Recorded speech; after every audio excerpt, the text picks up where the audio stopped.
সবাইকে আসসালামু আলাইকুম। আমি ডাক্তার শাহিনুর রহমান বলছি বাংলাদেশ থেকে। তো জানিয়ে দেব আজকের ভারত পাকিস্তানের সর্বশেষ আপডেট।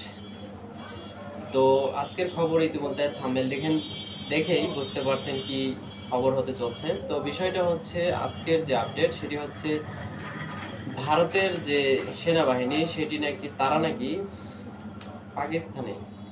পাকিস্তানে আবারও হামলা চালিয়েছে। খবর হচ্ছে আজাদ কাশ্মীর ও পাকিস্তানের অন্যান্য জায়গায় হামলা চালানোর একদিন পর পাকিস্তানে আবারও হামলা চালিয়েছে ভারত। পাক সংবাদ মাধ্যম জিও নিউজ বৃহস্পতিবার ৮ মে সকালে এই তথ্য জানিয়েছে। সংবাদ মাধ্যমটি বলছে ভারতীয় পাকিস্তানের পাঞ্জাব প্রদেশের গুজরানওয়ালাতে হামলা চালিয়েছে। জিও নিউজ জানিয়েছে পাঞ্জাবের গুজরানওয়ালার গুজরাটের ডিঙ্গা এলাকার একটি মাঠে ড্রোন পাঠায় ভারত, যা সেখানকার একটি মাঠে গিয়ে আছড়ে পড়ে। এরপর পুলিশ সদস্যরা দ্রুত ঘটনাস্থলে যান। সেখান থেকে ড্রোনের ধ্বংসাবশেষ উদ্ধার করা হয়েছে বলে জানিয়েছেন কর্মকর্তারা। কয়েকজন প্রত্যক্ষদর্শী জানিয়েছেন একটি রেস্তোরাঁয় বসে তারা খাবার খাচ্ছিলেন, তখন বিস্ফোরণের একটি বিকট শব্দ শুনতে পান। তবে এই ড্রোনের আঘাতে কেউ হতাহতের খবর পাওয়া যায়নি। সামাজিক যোগাযোগ মাধ্যমে গুজরানওয়ালার আকাশে ধারণ করা কয়েকটি ভিডিও ভাইরাল হয়েছে। এতে দেখা যাচ্ছে একটি ড্রোন শহরটির দিকে এগিয়ে আসছে।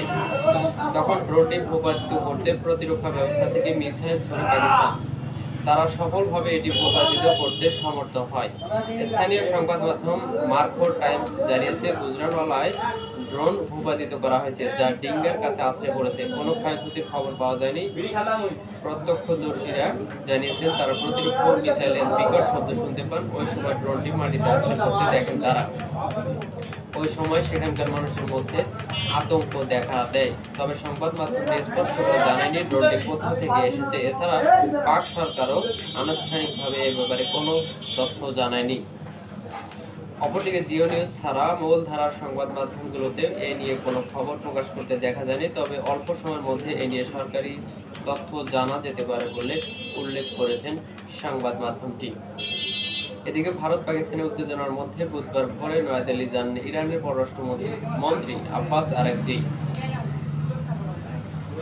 গত 22 এপ্রিল পেহেলগামে বন্দুকধারী হামলা 26 জন নিহত হওয়ার পর দুই দেশের মধ্যে উত্তেজনা তৈরি হলে মধ্যস্থতার প্রস্তাব দেয় তেহরান। গত সপ্তাহে তিনি পাকিস্তান সফর করেন। আজ এসেছেন ভারতে।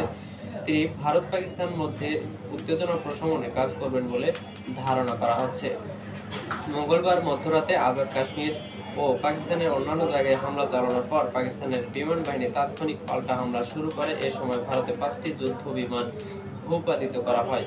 পাকিস্তানের জ্যেষ্ঠ কর্মকর্তা জানিয়েছেন দুই দেশের বিমানের মধ্যে প্রায় 1 ঘন্টা ডগ ফাইট লড়াই হয়। এ যুদ্ধকে আধুনিক সময়ের সবচেয়ে বড় ও দীর্ঘ ডগ ফাইট বলে অভিহিত করেছেন তারা। তো এই হচ্ছে আজকের যে সর্বশেষ আপডেট পাকিস্তান ভারতের। তো দেখা হচ্ছে পরবর্তী কোনো ভিডিওতে। সে পর্যন্ত ভালো থাকুন, আমাদের চ্যানেলটি সাবস্ক্রাইব করে আমাদের পাশে থাকুন। সবাইকে আবারও আসসালামু আলাইকুম।